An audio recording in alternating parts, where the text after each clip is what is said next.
जय हिंद प्यारे विद्यार्थियों, स्वागत है आपका आपके अपने एक ही लक्ष्य परिवार में। आइए आज से हम प्रारंभ करते हैं बहुत ही महत्वपूर्ण प्रश्नों की एक सीरीज जो कि आपके भारतीय संविधान से संबंधित है। तो आइए देखते हैं हम लोग। देखिए 2024 में आने वाले प्रत्येक एग्जाम के लिए हम 24 प्रश्नों का एक वीडियो आपके लिए लेकर आए हैं। ठीक, 2024 के 24 इंपॉर्टेंट प्रश्न और 100% आप ये मान के चलिए यदि आपको ईमानदारी से आपने देखा वीडियो को पूरा तो आपका एक भी प्रश्न इससे बाहर नहीं जाएगा। ठीक, क्योंकि मैंने लगभग प्रयास किया है सब प्रकार के प्रश्नों को जो है आपका उसमें समायोजित करने का। तो आइए देखते हैं, हम देखते हैं आगे। सबसे पहला प्रश्न हम देखिएगा टॉपिक का नाम है महत्वपूर्ण प्रश्न, भारतीय संविधान का निर्माण एवं इसकी विशेषताएं, इनकी हम बात करेंगे। आइए देखिएगा, सबसे पहला प्रश्न आपके सामने स्क्रीन पर दिख रहा है, निम्नलिखित में से कौन सी भारतीय संविधान की विशेषता नहीं है। वेरी वेरी इंपॉर्टेंट क्वेश्चन है।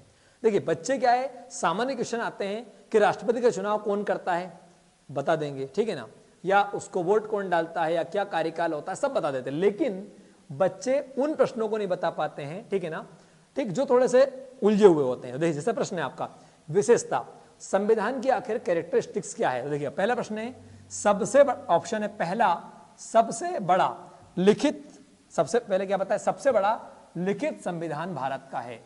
तो याद रखिएगा हमारे संविधान की विशेषता है कि भारत का संविधान दुनिया का सबसे बड़ा लिखित संविधान है, जिस संविधान में 395 अनुच्छेद है, आर्टिकल है, और वर्तमान में 12 अनुसूचियां, 12 क्या बता आपका शेड्यूल है, ठीक है ना, और 22 क्या है बताएं भाग है। तो 22 तो भागों में बटा हुआ है, 12 शेड्यूल है, ठीक है ना, अनुसूचियां हैं, और 395 अनुच्छेद है। इन अनुच्छेद के भीतर भी अनुच्छेद है, ठीक है ना, चलेगा। आगे देखते हैं। तो पहली विशेषता हो गई, ये बिल्कुल सही है। अगला, नम्यता और अनम्यता का मिश्रण, मतलब एक तो देखिएगा कह सकते हैं हम लोग सिंपल और एक कॉम्प्लेक्स। हमारा संविधान जो है आपका, ठीक, वो थोड़ा जटिल भी है और थोड़ा सिंपल भी है। सर कैसे, ये समझ में नहीं आया हमें। देखिए हमारे संविधान में संशोधन करने के लिए, भाई जो हमारा संविधान है, संविधान की जो किताब है हमारी संविधान में जो बदलाव होता है, क्या होता है, बदलाव बोले तो आपका संशोधन जो होता है, ठीक, वो एक तो आप देखिएगा सामान्य तरीके से कर सकते हैं, भाई लोकसभा और एक आपकी राज्यसभा, ये संसद में आते हैं, ठीक, ये दोनों अपना सामान्य बहुमत से एक प्रस्ताव पारित करेंगे और संविधान में बदलाव कर देंगे। तो इस यहां पर कहेंगे संविधान को नम्य, कि आसानी से हो सकता है। देखिए जैसे कि आपको पता है कि लोकसभा में हम बात करें तो 543 सांसद है, और राज्यसभा में कितने हैं, राज्यसभा में आपके 245 सांसद है ना, 245। अब देखिएगा 543 का जो है आपका 50% प्लस एक, 245 का 50% प्लस एक, ठीक, इसे कहते हैं सामान्य बहुमत। क्या बोलते बताएं, यानी कुल का आधा प्लस एक। यदि इतने सांसद कह दे कि इसे बदलाव हम मतलब प्रस्ताव पारित कर दें, ठीक, लोकसभा के सांसद और किसके, राज्यसभा के, तो इसे कहेंगे सामान्य बहुमत द्वारा संविधान में बदलाव करना, संशोधन करना। क्लियर ना। तो यहां पर संविधान बनता है नम्य। कैसा बताएं, नम्य। और ध्यान रखिए कुछ बातें ऐसी होती है, कुछ मतलब ऐसे नियम हैं जिन नियमों में बदलाव करने के लिए आपको 543 का 2/3 यानी 2/3, ठीक, इधर क्या 245 का 2/3, ठीक, इतना बहुमत आपको चाहिए होता है, इतनी मेजोरिटी चाहिए होती है। तो उस केस में संविधान आपका बन जाता है अनम्य, मतलब जटिल। आ गया। तो संविधान में आसानी से बदलाव सांसद लोग कर दे सामान्य बहुमत से, तो वो नम्य है। और यदि वो जटिल, यानी कि आपका 2/3 बहुमत से ही बदलाव हो सकता है या कुछ नया उसमें हो सकता है, तो जैसे जीएसटी को पास करने के लिए 2/3 बहुमत की आवश्यकता पड़ी, क्योंकि जीएसटी पूरे भारत में टैक्स लगाने वाली बात थी, ठीक। तो ऐसे मुद्दे जो होते हैं आपके सामान्य बहुमत से पारित हो गए। तो इसे यहां पर समझ में आ गया। तो आपसे कोई पूछे कि संविधान में नम्यता का मतलब क्या है, कि संविधान की नम्यता का मतलब यह है कि संविधान में बदलाव यदि सामान्य बहुमत से होता है, साधारण बहुमत से होता है, तो वहां पर नम्य है, और 2/3 बहुमत से होता है तो वह आपका कॉम्प्लेक्स है, अनम्य है। क्लियर ना। तीसरी बात, एकल नागरिकता। हमारे संविधान ने भारत में कैसी बताएं, सिंगल सिटीजनशिप दी है। कहने का मतलब यह है या तो आप केवल भारत में रहोगे, या किसी से मान लो मैं भारत में वोट डालता हूं, ठीक, और मेरे को मान लो जाना अमेरिका गया, अमेरिका की यदि नागरिकता मैंने ले ली, यदि वहां नागरिक में बन गया, वहां मुझे वोट डालना है अमेरिका के चुनाव में, ठीक, तो मुझे यहां से हटना पड़ेगा, ना मेरा नाम भारत से काट दिया जाएगा। क्लियर ना? ठीक, तो कहने का मतलब है या तो आप केवल भारत के नागरिक रहोगे, या हाँ, अमेरिका ऐसा देश है जिसने दोहरी नागरिक, मतलब उसने कुछ देशों को, क्या भारत में संभव है ही नहीं कि अमेरिका में रहने वाला भारत में वोट करेगा। अमेरिका ने अपने नागरिकों को दोहरी नागरिकता दे रखी है, ठीक है ना, लेकिन भारत में कैसी बताएं, एकल है। क्लियर ना? तो ये हमारे यहाँ की विशेषता है। वंशानुगत राष्ट्रपति, ये गलत है। क्या भारत के संविधान में वंश के हिसाब से राष्ट्रपति आते हैं? भाई यहां पर राष्ट्रपति का चुनाव होता है, मैंने ठीक आपको कुछ अन्य वीडियो में भी ये बताया था। क्लियर ना? तो आई होप कि 4 चीजें आपको समझ में आ गई होगी। तो हमने पहले प्रश्न में 4-5 प्रश्न डिस्कस किए। देखिए क्या प्रश्न डिस्कस किए। पहला कि भारत के संविधान में 395 अनुच्छेद है, 22 भाग है और 12 अनुसूचियां है। भारत का संविधान नम्य भी है, सरल भी है और जटिल भी है, अनम्य भी है। ठीक, यानी सिंपल भी एंड कॉम्प्लेक्स भी है। सिंगल सिटीजनशिप है, ये आपको ध्यान रखना है। पर वंशानुगत राष्ट्रपति भारत में नहीं होता है, तो ये वाला आपका आंसर आ जाएगा। क्लियर ना? चलिए, आई होप कि समझ में आ गया होगा। नहीं आए तो आप लोग जब वीडियो को देखें तो कमेंट बॉक्स में जरूर लिख कर दें रिस्पॉन्स, क्योंकि ये वीडियो जब आपको मिलेगा तो जरूर दीजिएगा कि सर यहाँ पर ये चीज समझ में नहीं आई, ताकि मैं उसमें बदलाव करूँ। क्योंकि आपको बता दें कि कोई व्यक्ति परफेक्ट नहीं होता है, पर मेरा प्रयास रहता है कि विद्यार्थी को एक भी डाउट ना रहे। और मुझे पूरी उम्मीद है कि जब मैं इसे बता रहा हूं तो आपको डाउट नहीं रहेगा। रहे तो बिल्कुल आप लोग बाकायदे नंबर में आपको कमेंट उसमें लिख दूंगा, ठीक है, लिंक में, मोबाइल नंबर पे आप कॉल करके मुझसे चीजें डिस्कस कर सकते हैं। क्लियर ना? चलेगा, आइए आगे बढ़ते हैं। अच्छा लगे तो लोगों को शेयर जरूर करें, ठीक है ना? चलेगा, आगे बढ़ते हैं। अगला प्रश्न है, भारतीय संविधान सभा की प्रथम बैठक कब हुई थी? तो वेरी वेरी इंपॉर्टेंट। देखिएगा, भारत का संविधान हमने बताया था आपको, हमने डिस्कस करेंगे। 1946 में भारत में अंग्रेजों ने एक मिशन भेजा, नाम क्या था? Cabinet mission. कौन सा बताएं? Cabinet mission. यानी कि अंग्रेजों ने जो मतलब इंग्लैंड में सरकार बनाई थी, उनकी सरकार में से 3 लोगों को भेजा, ठीक है ना? सर स्टैटफोर्ड क्रिप्स जाता, पैथिक लॉरेंस थे, एक एबी अलेक्जेंडर थे ना। ये 3 लोग भारत आते हैं, इसे बोलते हैं कैबिनेट मिशन। तो कैबिनेट मिशन कहता है कि आप संविधान बनाने के स्वतंत्र हैं। तो कैबिनेट मिशन की सिफारिश पर भारत में संविधान बनता है। किसकी बताएं भाई? देखो, हम अंग्रेजों के गुलाम थे, अंग्रेज जो नियम बनाते थे वो हमें मानना पड़ता था, इसका मतलब गुलामी था। भाई गुलामी का मतलब ये नहीं है कोई उन्हें आपको जो है आपका जंजीर से बांध के, हाथ पैर बांध के पटक रखा था। भाई गुलामी का मतलब है अंग्रेज जो कानून बनाते थे उनकी संसद में, वो भारत में लागू होते थे, हमें उनकी बात को मानना पड़ता था। आज वर्तमान में हम हमारी संसद में हमारे द्वारा चुने गए जो सांसद है वो कानून बनाते हैं, उनको हमें मान के चलना पड़ता है, तो हम आजाद है भाई। ठीक, ये अंतर है हमारा। चलेगा, तो अंग्रेजों ने अपनी सरकार में 3 लोगों को भेजा, ठीक, उनने कहा जाइए भारत के लोगों से कह दीजिए कि संविधान सभा का चुनाव हो जाए। तो आपको पता है कि संविधान सभा मतलब जुलाई 1946, क्या बताएं? जुलाई 1946 में जो है आपका संविधान सभा का क्या हुआ बताया? आपका चुनाव हुआ। क्या संविधान सभा का क्या हुआ बताया? आपका चुनाव हुआ। पूरे भारत में जो पढ़े लिखे लोग थे, कुछ 10 लाख लोगों पर से एक व्यक्ति को चुना गया था ना, इस प्रकार से हुआ। अब संविधान सभा का चुनाव होने के बाद पहली बैठक हुई थी 9 दिसंबर 1946 को। ठीक, तो 9 दिसंबर 1946 को संविधान सभा के बनने के बाद में संविधान सभा के लोग बन गए।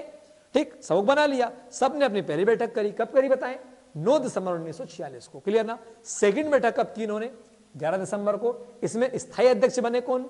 डॉक्टर राजेंद्र प्रसाद। पहले में कौन बने थे? डॉक्टर सच्चिदानंद सिन्हा। सच्चिदानंद और क्या बोलो? सिन्हा। ये क्या बने थे बताएं? अस्थायी अध्यक्ष थे। स्थायी कौन थे? डॉक्टर राजेंद्र प्रसाद। ये आपको ध्यान रखना है। क्लियर ना? वेरी वेरी इंपॉर्टेंट है। ठीक, आई होप समझ में आ गया होगा। तीसरा, 13 दिसंबर को जवाहरलाल नेहरू ने संविधान सभा के सामने उद्देश्य प्रस्ताव को पारित किया था। ठीक है ना? चौथा, 22 जनवरी 1947 को, ठीक, जब 47 आया तो संविधान जब सभा होती जा रही थी तो 22 जनवरी को तय किया गया कि अब अपन संविधान को बनाने के लिए अलग अलग कमेटी बना ले। तो संविधान को बनाने के लिए अलग अलग समितियां बनाई गई, जिनमें एक समिति थी वेरी वेरी इंपॉर्टेंट, प्रारूप समिति। क्लियर ना? तो उद्देश्य प्रस्ताव को स्वीकार किया गया। उस जैसे मान लो 389 लोग तय किए गए थे, तो भाई 10 लोग एक समिति, 10 लोगों को एक काम दे दिया, 10 को अलग काम दे दिया, 10 को अलग काम दे दिया। ऐसे अलग अलग एग्जाम्पल दे रहा हूं मैं आपको, अलग अलग जो है आपका लोगों को, संविधान सभा के लोग काम दे दिया गया। भैया आपका काम है मौलिक अधिकार को देखना, ठीक, कि मौलिक अधिकार क्या होना चाहिए संविधान के अंदर।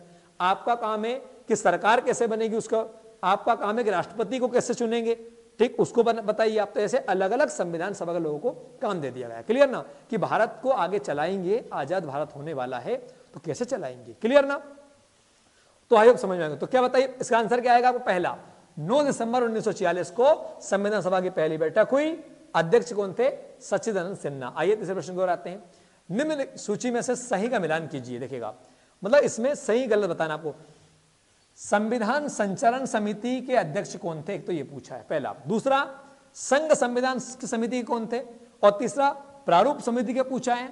और चौथा पूछा प्रांतीय संविधान समिति का। तो आइए देखते हैं अपन लोग। देखेगा, देखो भारत में प्रांत मतलब राज्य, तो अपन यहां से उठाते। देखिएगा, यहां पर हम बात करें तो प्रांतीय संविधान समिति जो थी आपकी, उसके अध्यक्ष थे सरदार वल्लभ भाई पटेल। कौन बताएं भाई? पूरा भारत अपने आप में एक है, पर भारत में राज्य भी तो है अलग अलग।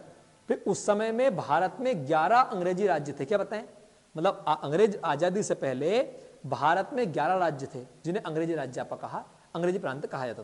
तो सरदार वल्लभ भाई पटेल जो थे वो प्रांतीय संविधान समिति के अध्यक्ष थे। तो ये तो बिल्कुल आपका सही है पहला। आगे देखते हैं। देखिए, जब भी एग्जाम में करें, हो सकता है एग्जाम में जब आप सोल्व करें तो पहले वाला आपको पता नहीं, पहले वाला नहीं पता हो तो आखिरी से उठाओ।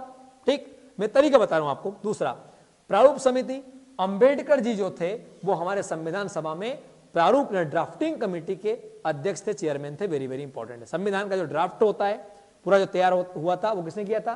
ठीक, डॉक्टर भीमराव अंबेडकर उस समिति के अध्यक्ष थे। हालांकि ठीक, या आपको ध्यान रखना, BN राव संविधान सभा के सलाहकार थे। कौन थे बताएं? BN राव, है ना, ये आ जाएगा आपका। अब आगे देखते हैं लोग। संघ संविधान समिति के अध्यक्ष थे जवाहरलाल नेहरू। कौन थे बोलो? जवाहरलाल नेहरू। और संचालन जो थे वो कौन थे? राजेंद्र प्रसाद जी। डॉक्टर राजेंद्र प्रसाद जी संविधान सभा के अध्यक्ष थे। तो जब भी संविधान सभा में सब लोग आते थे तो उनका मेन संचालन कौन करते थे?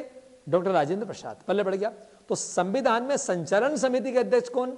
डॉक्टर राजेंद्र प्रसाद जी। और पूरा देश का जो संघ है 11 राज्यों का, ब्रिटिश राज्यों का, मतलब ब्रिटिश प्रांतों का, अन्य का, देशी रियासतों का, ठीक, उसके अध्यक्ष कौन है? जवाहरलाल नेहरू। और प्रांतों के कौन है? सरदार वल्लभ भाई पटेल। ठीक, और प्रारूप समिति के कौन है? डॉक्टर भीमराव अंबेडकर। प्रारूप समिति में अंबेडकर जी के सहित देखा जाए तो कुल लोग थे आपके 8। क्या बताएं? 8। ये आपको ध्यान रखना है। क्लियर? ये पूछा जाता है अक्सर कि प्रारूप समिति के अध्यक्ष कौन? डॉक्टर भीमराव अंबेडकर। प्रारूप समिति में कितने लोग आपके? तो अंबेडकर जी को मिला ले तो 8 लोग हो जाएंगे। चलिए आगे बढ़ते हैं। अगला प्रश्न, ब्रिटिश सरकार द्वारा किस 1942 में संविधान निर्माण हेतु भारत भेजा गया था? देखिएगा, क्या बोला?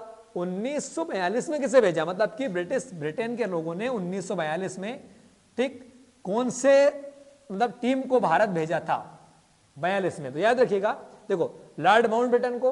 तो माउंटबेटन जो था भैया, ये तो 1940 आपका 7 में आया था। क्लियर ना? ये तो बहुत बाद में आया। स्ट्रैटफोर्ड क्रिप्स को देखते हैं अपन लोग। आगे एटली को, विंस्टन चर्चिल को। देखिएगा, यहां पर जो आंसर आएगा वो आएगा सर स्ट्रैटफोर्ड क्रिप्स।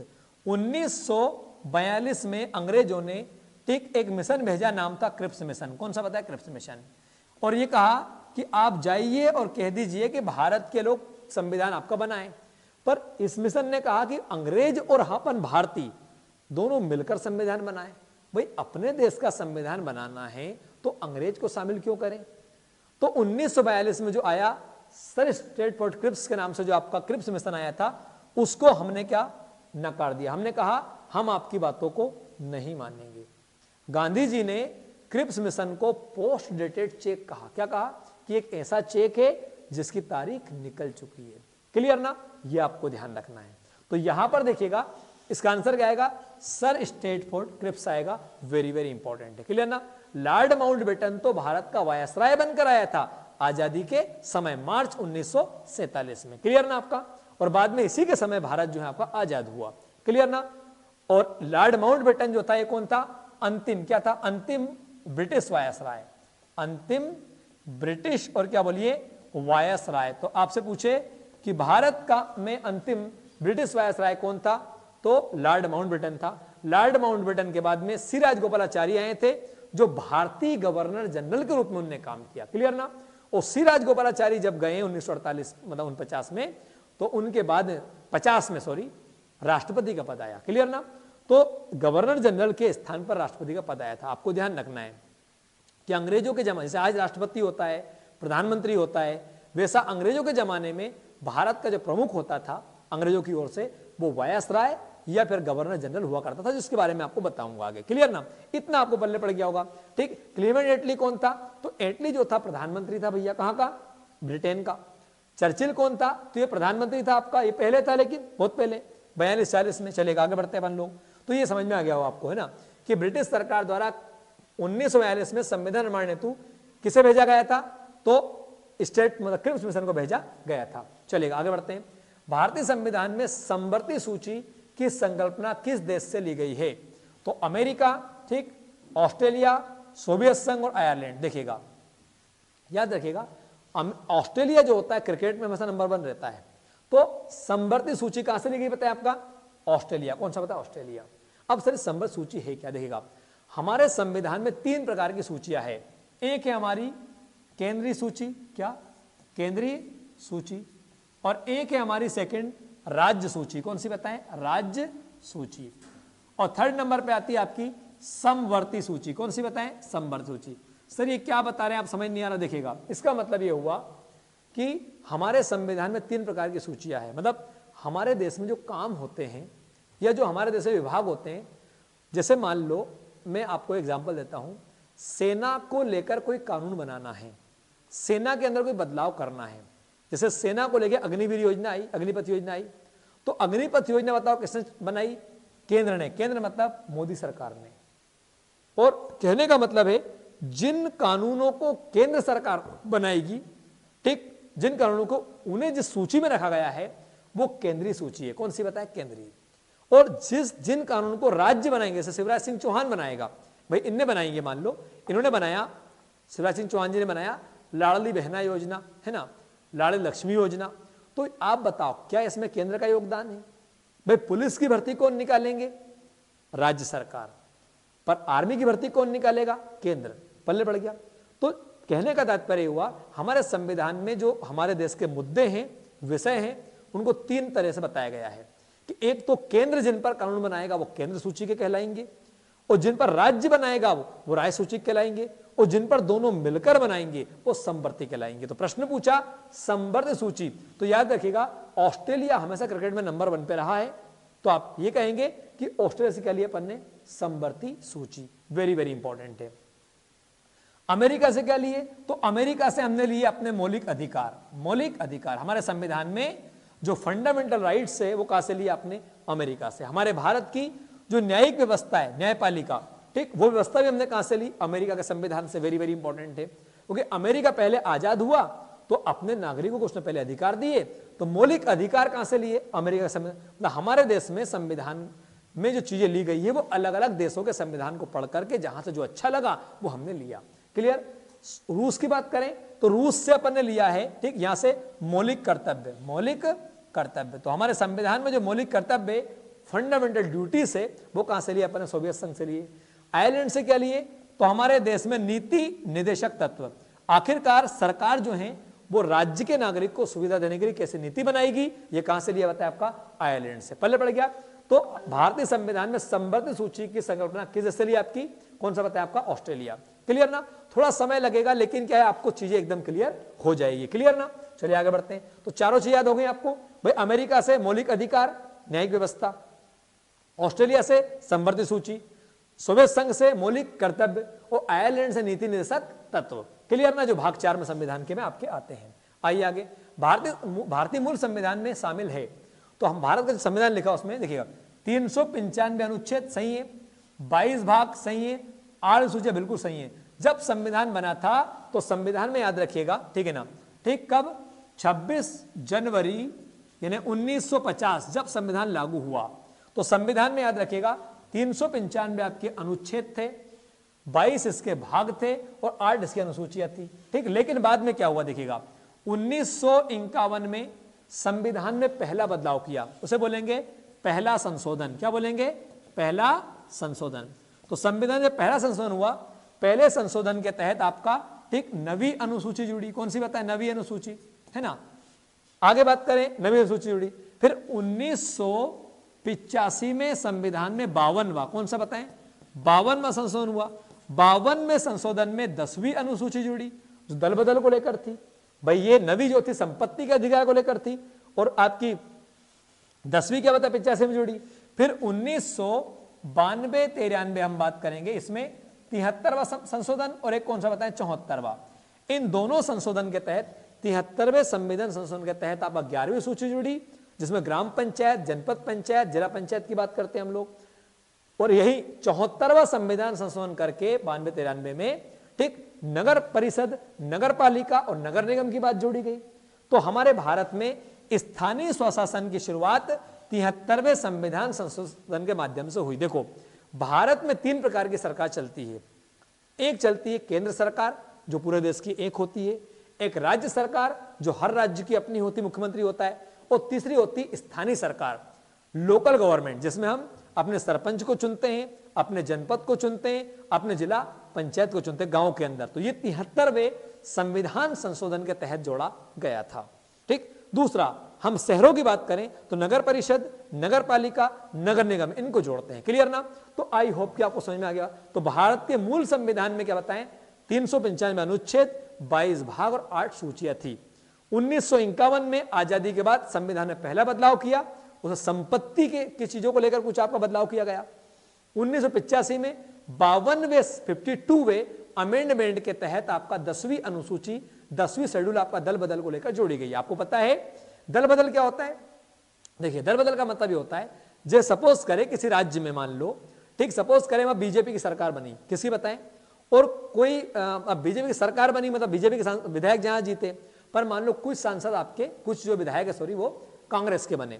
तो मान लो कांग्रेस के विधायक को डायरेक्टली बीजेपी में जाना हो सरकार में, कि हो सकता है मेरा काम नहीं हो तो वो सरकार से मिलना चाहता हो, तो यदि उसको सीधा बीजेपी में जाना है, सरकार के साथ जाना है, तो पहले अपने पद से इस्तीफा देना पड़ेगा। क्यों? क्योंकि उसने जनता से वोट कांग्रेस के नाम पे लिया, वो चला गया किसमें बताएं, बीजेपी में। या बीजेपी से उसे कांग्रेस में जाना हो तो पहले वो बीजेपी के अपने विधायक पद से, सांसद पद से इस्तीफा देगा, उसके बाद किसमें आएगा, कांग्रेस में आएगा। पल्ले पड़ गया। तो हर कोई दल बदल नहीं सकता भैया, आसानी। दल बदलना है तो आप, जैसे आपको ने देखा होगा कि कोविड के समय में मध्य प्रदेश में सरकार आई थी, कुछ विधायक जो थे आपके कांग्रेस से, उन्होंने कहा कि साहब हमें बीजेपी में आना है, तो उनने पहले क्या किया बताएं, इस्तीफा दिया। इस्तीफा दिया, फिर उनका उपचुनाव हुआ डबल से, इसके बाद वो बने। ऐसा नहीं है कि सीधे वो कांग्रेस से बीजेपी में आ गए और सरकार बन गई। क्लियर ना? तो ये 1985 में कानून बना था कि हर कोई जो है आपका दल बदल नहीं सकता। क्लियर ना? चलेगा, मतलब बिना उसके दल बदलेगा, लेकिन बदलेगा तो उसके कुछ नियम होंगे आपके। तो भारत के संविधान में 10वीं अनुसूची जो थी वो दल बदल को जोड़ी गई थी। आइए आगे बढ़ते हैं। अच्छा, कुछ और ऑप्शन है इसमें क्या भाई? मौलिक अधिकार 6, देखो हाँ, अच्छा एक और बात देखो आगे क्या दिया इसमें, शामिल थे, ये सही है आपका पहला वाला ऑप्शन। और दूसरा ऑप्शन क्या, 395 अनुच्छेद 22 भाग, ये गलत है आपका।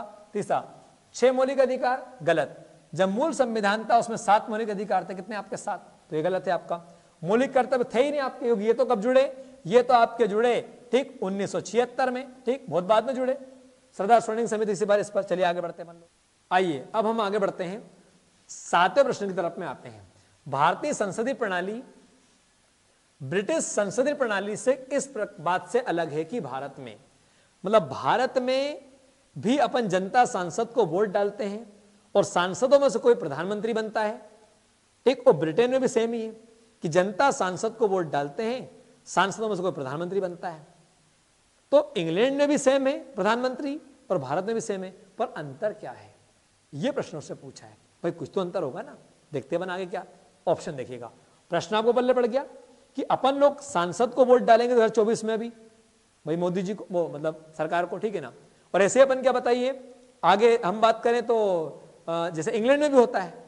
तो अंतर क्या दोनों में देखिएगा, पहला वास्तविक और नाममात्र दोनों प्रकार की कार्यपालिका, क्या बताएं, यानी एक कार्यपालिका क्या बताएं, वास्तविक। वास्तविक मतलब कौन, ठीक, जैसे प्रधानमंत्री, और नाममात्र मतलब कौन, राष्ट्रपति, राष्ट्रपति का। ये दोनों कार्यपालिका मतलब अलग अलग है, देखते हैं हम लोग। सामूहिक उत्तरदायित्व की प्रणाली है, द्विसदनीय विधायिका है और न्यायिक पुनर्विलोकन की प्रणाली है। तो पूछा क्या अलग क्या है, देखो तो ध्यान रखिएगा। देखो भारत में प्रधानमंत्री जो होता है वो वास्तविक कार्यपालिका की शक्ति उसके पास होती है। क्यों? प्रधानमंत्री जैसा राष्ट्रपति को कहेगा वैसा वो करेगा। राष्ट्रपति है पर वो नाम मात्र का है भारत में, कैसा बताएं। और सेम टू सेम का इंग्लैंड में है कि इंग्लैंड में जनता सरकार को चुनेगी वहां का राजा केवल साइन करेगा, ये रहेगा आपका। तो ये तो आपका क्या बताएं, सही है, मतलब अलग बताना आपको।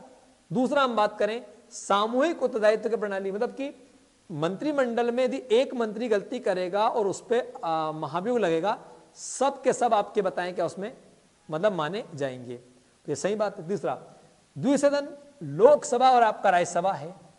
तीसरा न्यायिक पुनर्विलोकन की प्रणाली, हमारे भारत में संविधान में न्यायिक पुनर्विलोकन हो सकता है, मतलब कि जुडिशियल रिव्यू, हम कह सकते हैं कोई कानून आपका बना है, उस कानून को कोर्ट में चुनौती दी जा सकती है, पर इंग्लैंड में ऐसा नहीं है, तो आपको ध्यान रखना है। क्लियर ना? चलिए आगे हम बढ़ते हैं। तो ये आपका कौन सा आएगा, डी वाला ऑप्शन इसका आंसर आ जाएगा। चलिए आगे बढ़ते हैं। अगला, भारतीय राजनीतिक व्यवस्था में इनमें से कौन सर्वोच्च है, तो कौन बताइए। ठीक, सर्वोच्च न्यायालय, संविधान, संसद और धर्म। धर्म तो हो ही नहीं सकता। भारत में, भारत की राजनीतिक व्यवस्था में सबसे ऊपर किसे माना, आपका संविधान, क्योंकि आपको पता है हर विधायक, मंत्री या आपका सांसद संविधान की बातों को लेकर शपथ लेता है। तो संविधान भारत में सर्वोच्च है, पर संविधान को सर्वोच्च बनाती कौन है, जनता। ये भी आप ध्यान रखिएगा, क्योंकि जनता स्रोत है ना उसका, ये आपको ध्यान। ठीक, सुप्रीम कोर्ट जो है आपका, ये संविधान का सुरक्षा कर्मी है। हम कह सकते हैं कि ये संविधान की क्या करता है बताएं, सुरक्षा करता है। तो हमारे संविधान को सुरक्षा कौन प्रदान करता है, सुप्रीम कोर्ट। भाई जहां पर भी आपके मौलिक अधिकार छीने जाते हैं, आप कहां, न्यायालय में जाते हो, तो न्यायालय जो है आपका वो संविधान का रक्षक है। संसद कानून बनाती है। संसद क्या करती, बोलो, कानून बनाती। संसद का काम है कानून बनाना। ठीक, गलत कानून बना तो उसको टोकेगा कौन, सुप्रीम कोर्ट टोकेगा। और सबसे ऊपर कौन है, संविधान। तो संविधान के दायरे में रहकर सरकार अपना काम करती है, ये आपको ध्यान रखना है। तो भारत में सर्वोच्च कौन है, संविधान, इतना आपको याद रखिएगा। सर्वोच्चता देती कौन है, जनता। भारत में सुप्रीम कोर्ट का काम क्या है, तो संविधान की सुरक्षा करना। क्लियर ना? और संसद क्या है, कानून को बनाती है। धर्म का तो एक अलग ही मैटर हो जाएगा। चलिए आगे बढ़ते हैं। भारत के संविधान की रचना हेतु संविधान सभा का विचार सबसे पहले किसने प्रस्तुत किया था, वेरी वेरी इंपॉर्टेंट है। तो याद रखिएगा, देखो स्वराज पार्टी 1934 बिल्कुल सही है। तो 1934 में देखो स्वराज पार्टी बनी 1923 में थी, मतलब 24 में एवं राय ने बनाई थी, है ना। और देखिए लेकिन हाँ, इस पार्टी ने जो है आपका 1934 में सबसे पहले संविधान के निर्माण सभा की बात कही थी, है ना, ये आपको ध्यान रखना है। कांग्रेस पार्टी ने बिल्कुल नहीं की, मुस्लिम लीग ने बिल्कुल नहीं की, सर्वदलीय सम्मेलन में बिल्कुल नहीं हुआ। तो संविधान बनाने की बात सबसे पहले किसने की थी, स्वराज पार्टी। किसने बताया आपका, स्वराज। मोतीलाल नेहरू उसके अध्यक्ष थे, याद रखिएगा। मोतीलाल नेहरू ने स्वराज पार्टी की स्थापना की थी, जो कि 1924 के लगभग में आपका किया था। चलिए आगे बढ़ते हैं। अगला, निम्न में से कौन, भीमराव जी अंबेडकर प्रारूप समिति का सदस्य नहीं था, मतलब अंबेडकर जी तो थे ही थे इसमें, उसके अध्यक्ष थे। इनके अलावा तो एन गोपालास्वामी अयंगार बिल्कुल सही है। ठीक, देखिए अंबेडकर जी की जो प्रारूप समिति थी, प्रारूप समिति को क्या बोलते हैं, एक और नाम ड्राफ्टिंग कमेटी। क्या बोलते हैं, बोलो, ड्राफ्टिंग कमेटी। याद रखिए, जो ड्राफ्ट था संविधान का, वो तैयार किया था बी एन राव ने। कौन ने, बी एन, और कौन बताए आपके, राव। क्यों, बी एन राव कौन थे, ये संविधान सभा के सलाहकार थे, लेकिन उसके अध्यक्ष कौन थे, अंबेडकर जी। तो जो प्रारूप समिति थी उसमें कुछ 8 मेंबर थे अंबेडकर जी को मिला करके। तो उनमें इनमें से देखिए, एन गोपालास्वामी अयंगार बिल्कुल थे, डॉक्टर के एम मुंशी बिल्कुल थे, अल्लादी कृष्णा स्वामी अय्यर बिल्कुल थे, सर बेनेगल नरसिंह रामाराव ये नहीं थे। क्यों, ये कौन थे बताएं, ये थे आपके ठीक सलाहकार। क्या थे, बोलो, सलाहकार। तो संविधान समिति के सलाहकार कौन थे बताओ, संविधान में, संविधान के सलाहकार थे सर बेनेगल नरसिंह रामाराव, ये तो थे आपके। तो इसका एक ट्रिक है कि प्रारूप समिति में आप कैसे याद रखेंगे, प्रारूप समिति में याद रखेंगे कि एक तो भीम, माधव, कृष्ण, ठीक, और आपका डीपी खेतान, ठीक, और एक मोहम्मद सादुल्ला। हम कहेंगे भीम, माधव, कृष्ण, ठीक है ना, मुंशी कृष्ण, ये सभी क्या बताएं, सादुल्ला के खेत पर डीपी धरने गए, ये मान के चलो आप। तो ऐसे भी याद रख सकते हो आप, चाहो तो ना, चलेगा। पर इतना आप इसको मत देखिए, आप तो यह प्रश्न आपको समझ में आ गया होगा। तो बताइए, प्रारूप समिति में कुल कितने मेंबर थे, 7, अंबेडकर जी को छोड़ करके, ये आपको ध्यान रखना है ना। चलेगा, आगे बढ़ते हैं। अगला, भारतीय संविधान को किस व्यक्तित्व ने लिखा था, तो लिखने वाले कौन थे बताइए, वेरी वेरी इंपॉर्टेंट है, लिखने की बात है भैया यहाँ पे। क्या, तो अंबेडकर जी। तो अंबेडकर जी तो संविधान प्रारूप समिति के अध्यक्ष थे। BN राव सलाहकार थे, ये कौन थे बताएं? ये थे प्रारूप समिति के अध्यक्ष। ठीक, क्या थे ये थे आपके अध्यक्ष थे, है ना। और ये कौन थे? ये थे आपके सलाहकार। कौन थे बताएं? सलाहकार। तो ध्यान रखिए, संविधान को जो लिखा था भैया, वो लिखा था प्रेम बिहारी नारायण राय जादा। तो ये कौन थे? लेखक, जिनकी राइटिंग में संविधान लिखा हुआ है, मूल संविधान, उनका नाम क्या था? प्रेम बिहारी नारायण राय जादा। राजेंद्र प्रसाद जी कौन थे? ये थे अध्यक्ष। तो संविधान सभा के अध्यक्ष कौन थे? डॉक्टर राजेंद्र प्रसाद जी, जो 11 दिसंबर 1946 को बने थे। क्लियर ना? ये आपको समझ में आ गया होगा। ठीक, बड़े बन आगे, इनसे एक भी प्रश्न आपका बाहर नहीं जाएगा, आपने ईमानदारी से लगाया, सब कवर होगा आपका। चलिएगा आगे बढ़ते हैं। संविधान सभा में कुल सीटों की संख्या कितनी निर्धारित की गई थी? 390, बिल्कुल सही है। तो संविधान सभा में जब 1946 चुनाव हुआ, तो चुनाव में 390 सीटें निर्धारित की गई थी। पल्ले पड़ गया, ये आपको ध्यान रखना है, ठीक है ना। 93 जो था आपका, ये देसी रियासत से थी। किससे बताएं? देसी रियासत से थी। और ये क्या थी बताएं? 11 जो उस समय के ब्रिटिश प्रांत थे, उन प्रांतों से थी। हालांकि इनमें भी क्या था कि इनमें 4 चीफ कमिश्नर क्षेत्र थे, तो एक अलग बात हो जाएगी, है ना। चलेगा, आगे बढ़ते हैं। तो संविधान सभा में ठीक सदस्यों की संख्या कितनी रहती थी? 389, 389। आइए आगे बढ़ते हैं। निम्न में से 24 जनवरी 1950 को नहीं अपनाया गया क्या? तो राष्ट्रीय गान को 24 जनवरी 1950 को अपनाया गया था, आप सब जानते हैं। राष्ट्रीय गान किसने लिखा? रविन्द्रनाथ टैगोर ने।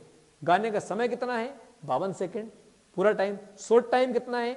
तो केवल 20 सेकंड। ये आपको ध्यान रखना। जन गण मन अधिनायक जय है। चलेगा। राष्ट्रीय गीत बिल्कुल सही है। ठीक, किसने लिखा? बंकिम चंद्र चट्टोपाध्याय चटर्जी ने लिखा। गाने का समय कितना है? 65 सेकंड। वेरी वेरी इंपॉर्टेंट है, ये भी आपका अपनाया गया। राष्ट्रीय ध्वज, तो देखिएगा, राष्ट्रीय ध्वज जो था आपका, ये 22 जुलाई, क्या बताएं?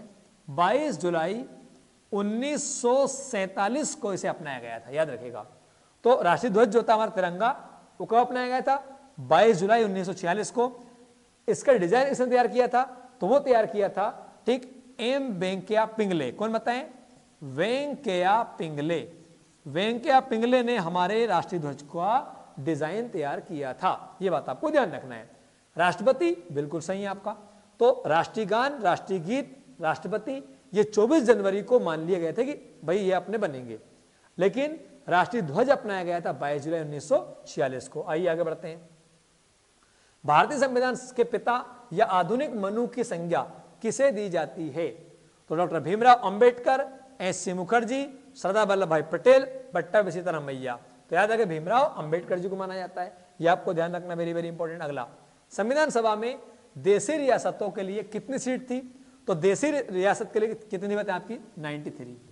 93 सीटें देशी। आपको बताया जब भारत आजाद हुआ तो आजादी के समय में 11 ब्रिटिश प्रांत थे। 11 क्या थे बताया? ब्रिटिश प्रांत, जिन पे अंग्रेजों का सीधा शासन था। इसके अलावा लगभग 600 क्या थी बताया आपकी? रियासत। ठीक, बाद में अलग कम थी, हो गई थी आपकी, मिल गई थी आपस में। तो जो देशी रियासतें थी, उनसे कितने लोगों को लिया था संविधान सभा में? तो देशी राजा जो लोग थे आपके, उनमें से 93 सीटें आपकी ली गई थी। वेरी वेरी इंपॉर्टेंट है, याद रखिएगा। 4 जो सीट थी आपकी चीफ कमिश्नर क्षेत्र। चीफ कमिश्नर क्या था आपका?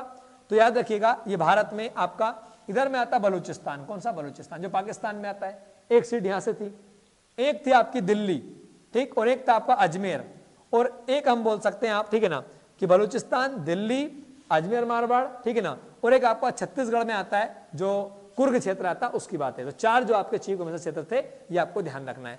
390 क्या है? तो संविधान सभा के कुल मेंबर की संख्या है। आइए आगे बढ़ते हैं। भारतीय संवैधानिक व्यवस्था में न्यायपालिका के संबंध में कौन सा तथ्य गलत है? जो न्यायपालिका है हमारी, मतलब न्यायालय, वो कैसा है? एकीकृत है, बिल्कुल सही बात है। यानी कि आपका सबसे ऊपर कौन है? सुप्रीम कोर्ट, फिर कौन है?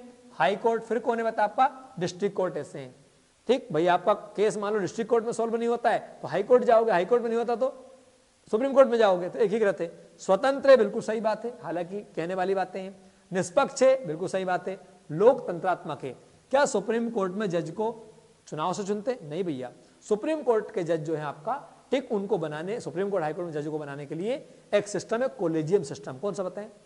कोलेजियम व्यवस्था जो होती है, ठीक, उस व्यवस्था के अनुसार इनकी नियुक्ति होती है। मतलब एक तो जैसे मान लो नया सुप्रीम कोर्ट का मुख्य न्यायाधीश बनना है, तो एक तो कौन? मैं खुद मान लो अभी न्यायाधीश हूँ सपोज करें वर्तमान में, तो एक तो मैं जो मैं हटने वाला हूँ अब नए वाले को, और 2 मेरे से पहले कौन जो रिटायर है आपके वो, ठीक, ऐसे लोगों का पैनल होता है, वो पैनल नए सुप्रीम कोर्ट के न्यायाधीश का या हाई कोर्ट के न्यायाधीश का नाम सिफारिश करता है। चलेगा ना, आगे हम इसे डिस्कस करेंगे कभी, इतना बल्ले पड़ गया आपको, चलेगा। तो भारत की न्यायपालिका कैसी है? एकीकृत है, स्वतंत्र है, निष्पक्ष है, पर लोकतंत्रात्मक नहीं है। ओके ना। आइए, संविधान की प्रस्तावना में क्या निहित है? तो संविधान की प्रस्तावना में मूल दर्शन, संविधान का जो मूल दर्शन है वो किसमें आता है? प्रस्तावना में। आपको ध्यान रखना है। गठन नहीं भैया, स्वरूप बिल्कुल नहीं, नास्तिक राज्य नहीं, क्या बताएं आपका मूल दर्शन। प्रस्तावना में पूरा संविधान समझ में हमें आ जाता है। आइए आगे बढ़ते हैं। अगला, संविधान की प्रस्तावना दीर्घकालिक सपनों का विचार है। ये किसने कहा था? जवाहरलाल नेहरू ने, बी.आर. अम्बेडकर ने, के.एम. मुंशी ने, सर राधाकृष्ण समैयर ने। तो के.एम. मुंशी ने कहा था कि संविधान की प्रस्तावना जो है आपका वो दीर्घकालिक सपनों का क्या बताएं? विचार है, जो आने वाले सपने को पूरा करने वाला विचार है। चलिए आगे बढ़ते हैं हम लोग। अगला, भारतीय संविधान की प्रस्तावना में न्यायिक स्वतंत्रता में सामाजिक, आर्थिक और राजनीतिक ये प्रावधान किस देश से ग्रहण किए गए? कितनी अच्छी बात पूछी, क्या बताएं? प्रस्तावना में न्यायिक स्वतंत्रता में सामाजिक, आर्थिक और राजनीतिक ये प्रावधान किस देश से लिए गए? तो फ्रांस से लिए गए, रूस से लिए गए, जर्मनी से लिए गए, अमेरिका। तो याद रखिएगा, ये जो न्याय की बात की गई है, फ्रांस में क्रांति हुई थी 1789 में, तो फ्रांस की क्रांति से सामाजिक न्याय की बातें हमने ली है, जैसे फ्रांस के लोगों ने जो चर्चा की थी उस प्रकार से आपका। चलिए आगे बढ़ते हैं अपन। अगला, भारतीय संविधान का स्रोत कौन है? तो कौन है बताइए? भारत के लोग, ये अपन ने पढ़ लिया ऑलरेडी, है ना। चलिए आगे बढ़ते हैं। अगला, भारतीय संविधान का निम्न में से कौन सा स्वरूप नहीं है? समाजवादी तो है भैया, पढ़ा अपन ने, ठीक। समृद्ध संपन्न बिल्कुल है, ठीक, डबल रिपीट हो गया, कोई बात नहीं। राष्ट्र की एकता व अखंडता, ठीक। तो ये क्या बताइए? ये संविधान का क्या बताएं? क्या है ये जो है आपका, ये संविधान का उद्देश्य क्या है? बोलो उद्देश्य। कि संविधान बनाने का उद्देश्य ये है कि देश अपना कैसा हो? एकता में हो, अखंडता में रहे, स्वरूप में नहीं आएगा आपका। क्लियर ना?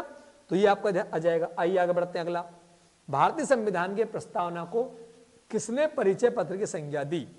तो यह आ गया N.A. पालकी वाला। तो N.A. पालकी वाला जो थे, इन्हें क्या कहा बताएं? कि प्रस्तावना क्या है? इसकी परिचय है ना, मतलब क्या बोलेंगे? परिचय पत्र इसको बोला गया है। आगे बढ़िएगा। भारत में 26 नवंबर को संविधान दिवस के रूप में मनाए जाने की शुरुआत कब से हुई? 2015 से, 16 से, 18 से। 2015 से मोदी जी ने 26 नवंबर को संविधान दिवस मनाने की बात कही। आगे बढ़ते हैं। 1976 में 42वें संविधान संशोधन के तहत संविधान की प्रस्तावना में कौन शब्द नहीं जोड़े गए?